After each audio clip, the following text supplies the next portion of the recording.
Welcome to One-on-One with Expert Flyer. I'm your host, Lisa Caslin, and today we're joined by our very own Chris Lopinto, who's the president and co-founder of Expert Flyer. Welcome, Chris. Hi, Lisa. Great to be here. Good to have you. So as you well know, we like to cover up-to-the-minute trends in travel, particularly when they relate to business travelers. And I know that you teamed up recently with Gary Leff and View from the Wing, a very popular travel blog, to poll business travelers and sort of take a pulse on what was going on in the air and related themes such as that. So were there any big surprises?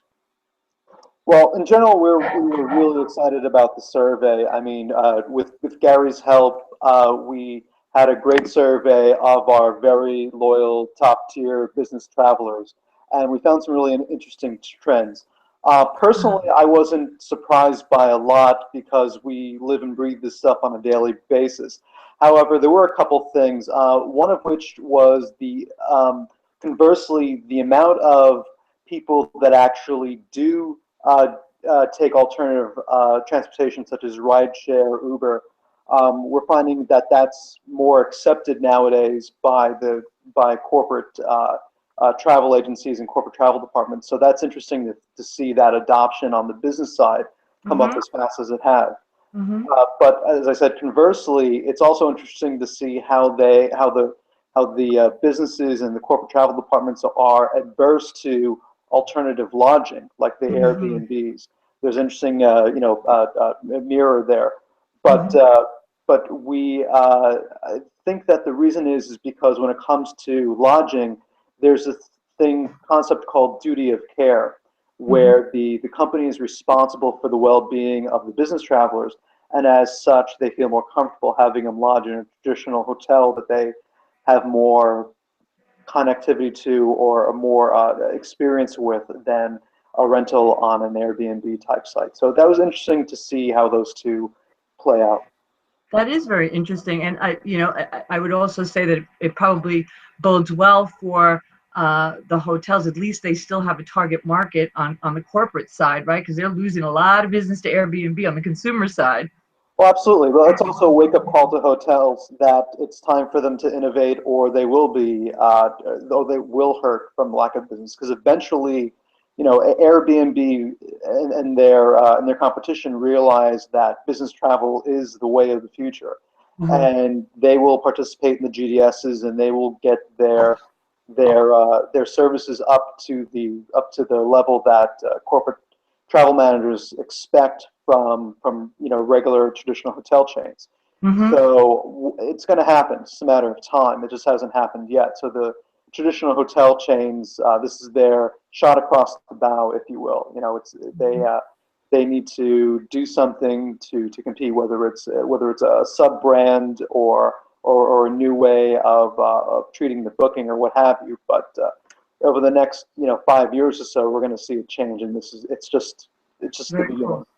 Okay, so I know that the survey was covered pretty extensively in the media. I know USA Today picked it up, Skipped among others, and one of the points that they honed in on was the popularity of American Airlines among business travelers. And I was just curious, what do you think contributed to that mostly?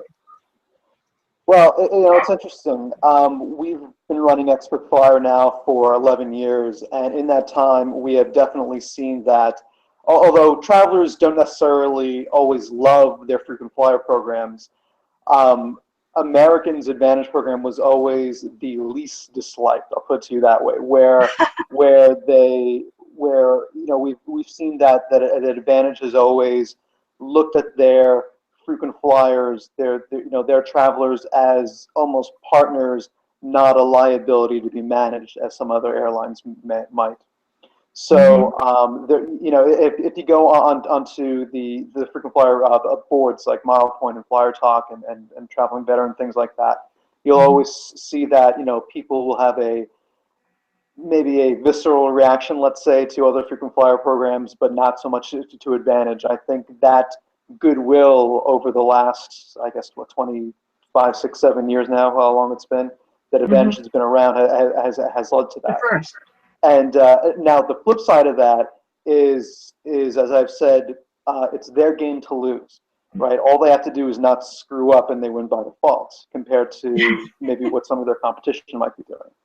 So, and yes, they recently announced changes that will happen later in the 2016 program year.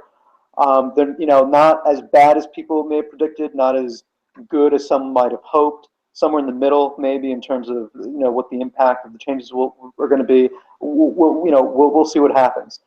But as a point of comparison, I once spoke a few years ago to someone in the frequent flyer department of one of their competitors, who point blank said to me that they prefer that their elites not be able to use their elite benefits.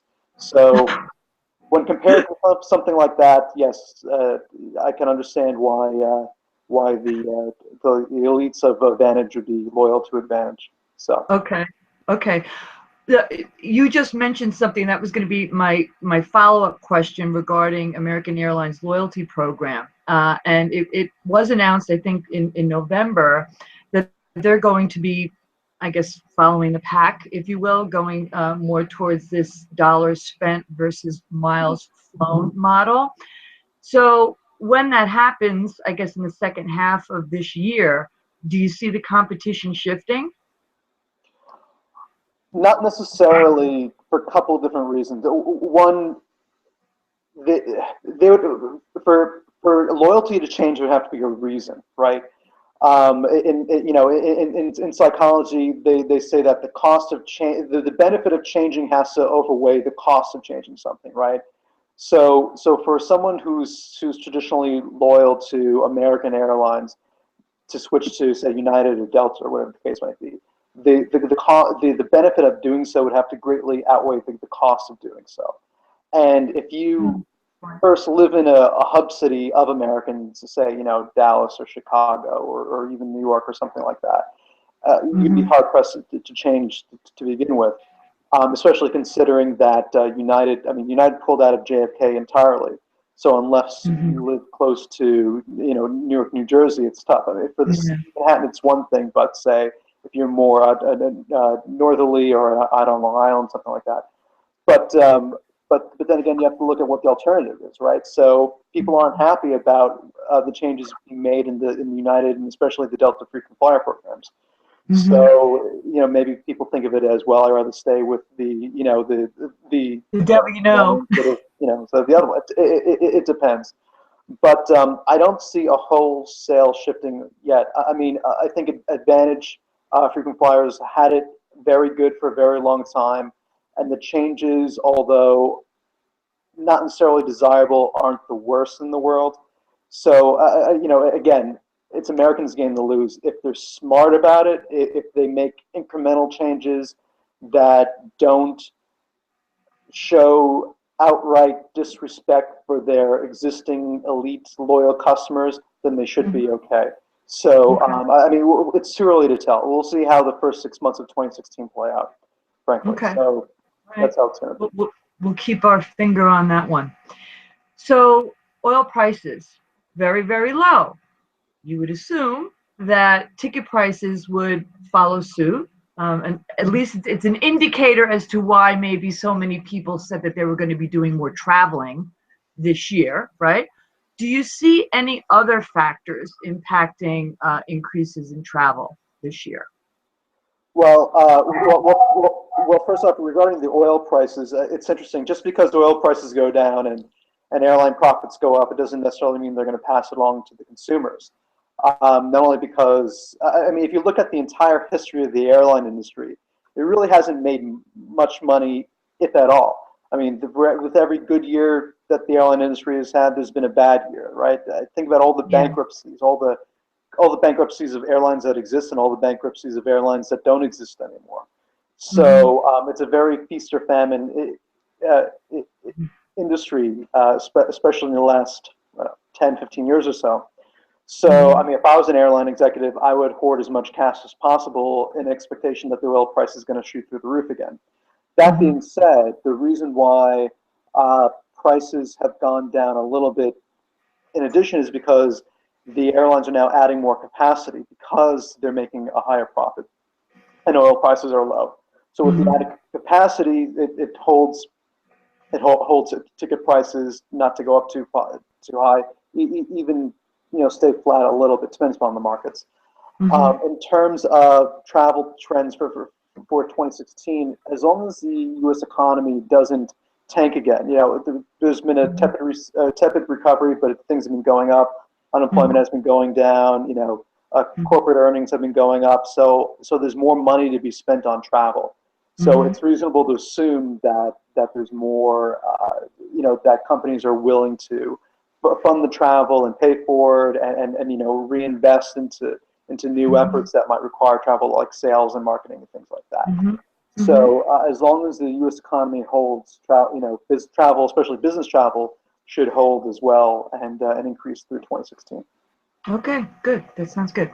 So the New York Times travel show occurred recently, last weekend actually, and Pauline Fromer was warning against some new basic fares that are going to be, I guess, trolled out this year. She indicated that there was going to be a lot of inflexibility and really draconian restrictions on there, including not being able to pick your own seat, not being able to change your flight at all. Like you literally have to rebook it. These don't really sound like deals. They sound like deal breakers. Does Expert Flyer have a way to kind of get around this? Well, it's interesting. This new concept of bargain basement, just a physical seat on the plane. You can't do anything. If something happens, well, too bad. It's an interesting concept. I mean, I understand it's geared towards the most price conscious of consumer. And it's interesting how the airlines market lack of choice as a feature, right? It's we're going to take away all this, but it's good. You want this, it's fine. Buy it. But and for some travelers, that's fine. That's what they want. It works for them. They know exactly what they're going to take, and they just want the cheapest way to get in the seat possible, and that's fine.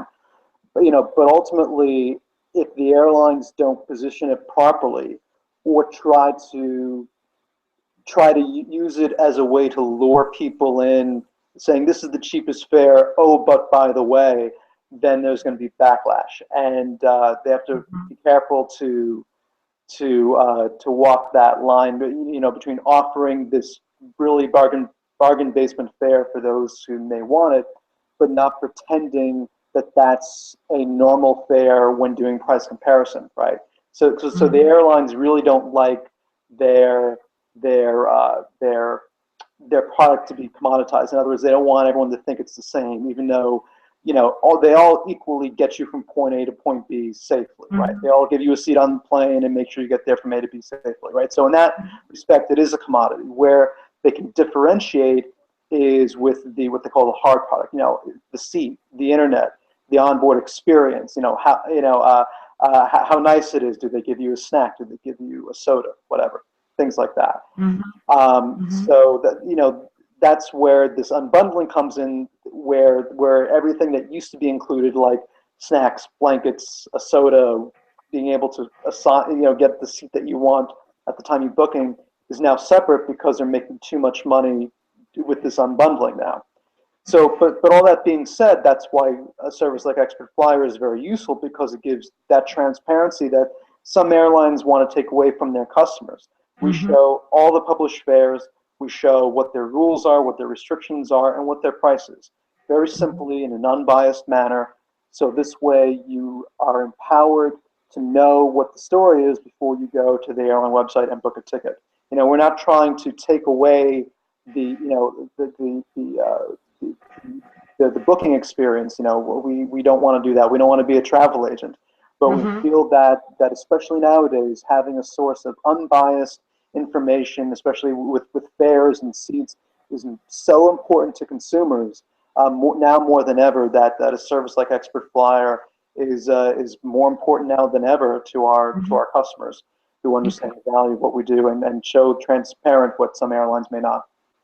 So just in the event that there was one or two people out there that really didn't understand how Expert Flyer works, just walk through an example, a simple example of how one would use Expert Flyer. Sure. Well, one of our most popular services is called seat alerts, where basically we'll let you know when a more desirable seat comes available versus the one that you may already have. So let's say Mm-hmm. you are stuck in the middle seat for whatever Mm-hmm. reason. We can keep an eye on the seat map for your flight and let you know when an aisle seat or a window seat becomes available, or say you're with a traveling companion and you couldn't get two seats together, we'll let you know when two seats together become available. And we'll do, we can do that for you very easily because of course you don't have the time to do it yourself. Yeah. The other popular feature that we have is award and upgrade searching and alerting. So Mm-hmm. as part of our pro service, we allow you to very easily search for award and upgrade inventory for over about 70 or so different airlines. Wow. It's not meant to replace the pricing on an airline website. We recognize and don't want to replace the fact that you have to go to an airline website to book your Mm-hmm. award ticket or process your upgrade. But the idea is that we can quickly show you, okay, this flight has award inventory and this one doesn't, and there's three left on this site or one on this flight. But more importantly, we have alerting. So such that, let's say, as is common nowadays, there are no awards available or there are no Mm-hmm. upgrades available. You can Mm-hmm. tell Expert Flyer using our flight alerts feature to say, well, keep an eye on this flight and let me know when an award opens up or an upgrade opens up or two awards, because maybe there's only one now and I want to travel with a companion. Yeah. Things like that. Basically, it's services and data in a more transparent way that you won't find in any other website. So it's basically meant to go beyond just what the cheap ticket is from A to B. Mm-hmm. It's how do I get there better? How do I plan it better? Mm-hmm. Using transparency of data that traditionally only travel agents have been able to have access to in a Mm-hmm. way that empowers, as we say, the frequent flyer. And seat alerts are free, right? Yes, so we have a free version which allows you to have one active seat alert at a time using the any seat, any window, or any aisle options. You can use our Mm-hmm. more advanced options or have multiple seat alerts active at one time for 99 cents per alert, which is Mm-hmm. nothing compared to the value that you Great. get for it. If you want Absolutely. more features and more alerts, we have our pro subscriptions, our basic and premium services. But yeah, if you just wanted the simple case of getting out of a middle seat on your next flight, you can sign up for our free service and create a simple seat alert like that for free. Awesome. Awesome. All right. So before we let you go, any warnings, any other things bubbling up in your brain that we should be checking out for 2016 when it comes to travel, particularly on the airlines?